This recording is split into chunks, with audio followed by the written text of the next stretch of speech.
In this video, I'll show you how to add a signature field in Docusign using the easiest and most practical method.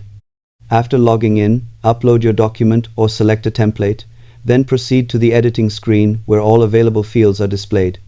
From the toolbar, choose the signature field and drag it to the exact spot where the signer needs to sign. Make sure the field is assigned to the correct recipient, otherwise the signing process may not work properly. Docusign keeps the interface simple, but placement still matters for clarity and professionalism. You can resize or reposition the field to fit the layout of your document and preview everything before sending. It's also smart to keep signature fields away from crowded text areas to avoid confusion for recipients. You can add multiple signature fields if several people need to sign the same document in different sections.